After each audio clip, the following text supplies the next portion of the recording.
Hi guys, welcome to Nestera presents कैसे बनता है, powered by Vedanta.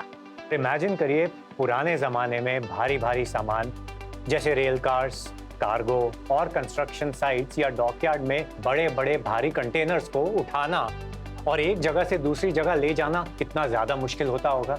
I know. और उस समय ना मॉडर्न क्रेन्स थे ना एडवांस्ड हैवी लिफ्टिंग मशीन्स। पर आई फील आज की मॉडर्न क्रेन्स की वजह से ये सारे काम आसान भी है और काफी सेफ भी।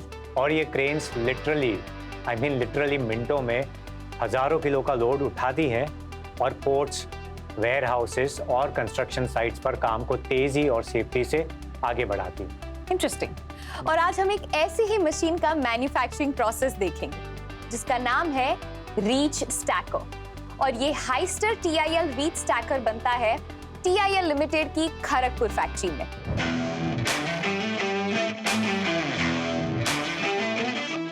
TIL लिमिटेड भारत ही नहीं दुनिया भर में इंजीनियरिंग और एक्सीलेंस की मिसाल बन चुका है। 1944 में एक सपने के साथ शुरू हुआ एक मिशन, भारत के इंफ्रास्ट्रक्चर को आगे बढ़ाने का, और आज वो मिशन एक ट्रस्टेड नाम में बदल चुका है, TIL limited. TIL has a rich legacy of 80 years in the field of material handling and infrastructure equipment sector. We have always been partners to the global leaders. So when it comes to setting trends, be it design, be it technology, be it doing it first, it's always TIL along with its partners. TIL Limited is an iconic brand in the Indian material handling and equipment infrastructure space. The company was set up way back in 1944, and today we design, manufacture, engineer, and market products like the reach stacker, rough terrain cranes, truck-mounted cranes, pick and carry cranes, all of which have different applications across sectors. As a brand, we take great pride in the fact that we not only make in India for India, but we also make in India for the world. So let us take you to the manufacturing units of TIL, Kharagpur और कमरहाटी, और देखते हैं कैसे बनता है एक reach stacker.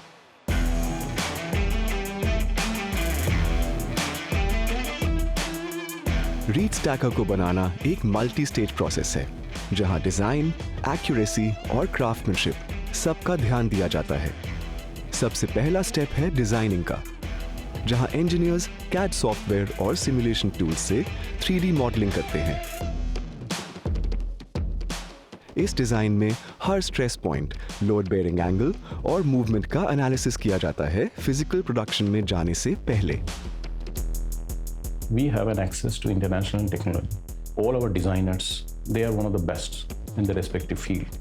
Our machines are used for handling of missiles for the country, right from Prithvi, Agni, BrahMos, Pinaka, Akash. When you are making difference in the life of the citizen, you won't get better satisfaction than this. You are actually defending the nation. So this is one of the reasons that we continuously work on improving our product, meet the customer's requirement, continuously take a feedback that how we can improve the machine. That's a great feeling, you can say that. ये designs अब ready हैं physical production के लिए। इन high performance machines को बनाने के लिए heavy components use होते हैं, जैसे हाई ग्रेड स्टील प्लेट्स और इंजन, ट्रांसमिशन, स्प्रेडर जैसे क्रिटिकल कंपोनेंट्स। ये सभी कंपोनेंट्स सर्टिफाइड वेंडर्स से आते हैं और फैक्ट्री में आए हर मटेरियल का कड़ा क्वालिटी इंस्पेक्शन किया जाता है, ताकि उनकी स्ट्रेंथ, कॉम्पोजिशन और डायमेंशंस में कोई कॉम्प्रोमाइज ना हो। अगला स्टेप है cutting. High velocity plasma jet से इन्हें एक्यूरेट शेप्स में कट किया जाता है। इन स्टील प्लेट्स को ऑटोमेटेड प्लाज्मा कटिंग मशीन्स में डाला जाता है। इन हाई ग्रेड स्टील प्लेट से तैयार होता है एक सॉलिड स्केलेटन। प्लाज्मा कटिंग के बाद इन प्लेट्स को बेंडिंग प्रेस में कंट्रोल प्रेशर से डिजायर्ड कर्व्स और एंगल्स में बेंड किया जाता है।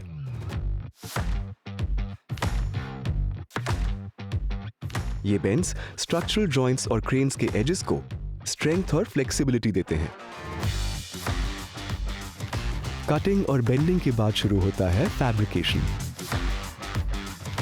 इन स्टील प्लेट्स को प्रिसिशन वेल्डिंग के जरिए जोड़ा जाता है, जिससे बनते हैं मेजर स्ट्रक्चरल पार्ट्स, जैसे शैसी, जो इन रीच स्टैकर्स का बेस फ्रेम होता है। सुपर स्ट्रक्चर जो रीच स्टैकर्स का रोटेटिंग पार्ट होता है on top of the chassis. Boom reach stacker का एक्सटेंडेबल आर्म जो यूज होता है हैवी सामान को लिफ्ट और मूव करने के लिए। ऐसा ही प्रोसेस TIL के बाकी क्रेन्स में भी यूज होता है। अगले स्टेप में कुछ फैब्रिकेटेड पार्ट्स मशीनिंग के लिए भी जाते हैं, जहां CNC यानी कंप्यूटर न्यूमेरिकल कंट्रोल टूल से अल्ट्रा प्रिसाइज होल्स, ग्रूव्स और फिनिशिंग की जाती है।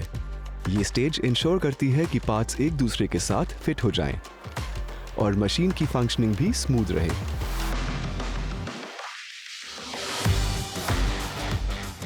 मशीनिंग के बाद लार्ज स्ट्रक्चर्स को दोबारा फैब्रिकेट किया जाता है, जहां फाइनल वेल्डिंग, स्ट्रक्चरल अलाइनमेंट और सब असेंबली इंटीग्रेशन होता है। ये स्टेज आउटर फ्रेम को कंप्लीट करता है।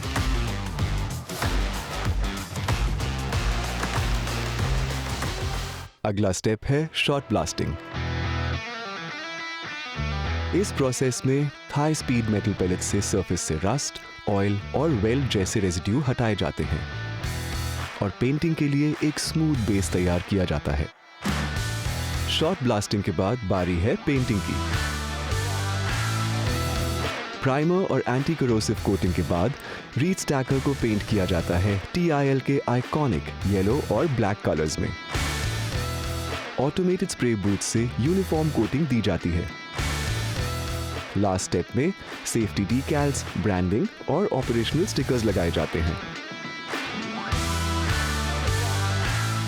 पेंटिंग के बाद it's time to see the reach stacker come to life, यानी असेंबलिंग। शैसी, बूम और स्प्रेडर को इंजन्स, व्हील्स, कंट्रोल पैनल्स जैसे क्रिटिकल कंपोनेंट्स के साथ असेंबल किया जाता है।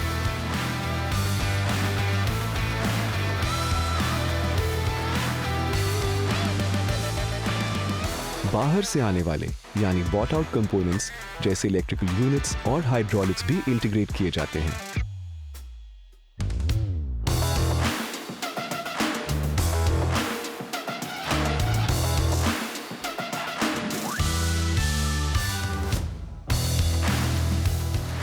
असेंबली के बाद आती है क्वालिटी चेक की बारी। यहां पर 3 की पैरामीटर्स पर चेक्स किए जाते हैं। पहला स्टैटिक टेस्टिंग, जहां हाइड्रोलिक प्रेशर, इलेक्ट्रिकल वायरिंग और कंट्रोल सिस्टम्स को बिना मशीन चलाए टेस्ट किया जाता है। हर सिस्टम के कैलिब्रेशन का प्रिसिशन टेस्ट किया जाता है। सेकंड पैरामीटर है डायनामिक टेस्टिंग। इसमें मशीन को फुल लोड कंडीशन में चलाकर लिफ्ट साइकिल्स, मैन्यूवरेबिलिटी और ओवरलोड रिस्पॉन्स चेक किया जाता है।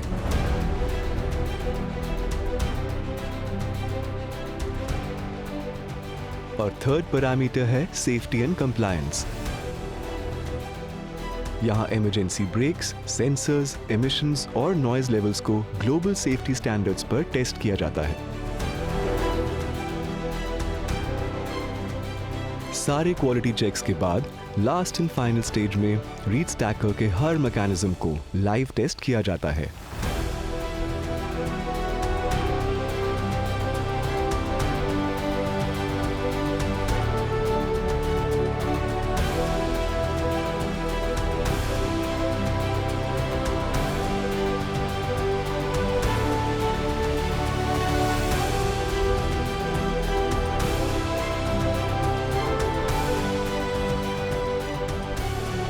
हर परफॉर्मेंस और क्वालिटी बेंचमार्क को क्लियर करने के बाद ही ये रीच स्टैकर डिस्पैच के लिए रेडी होता है।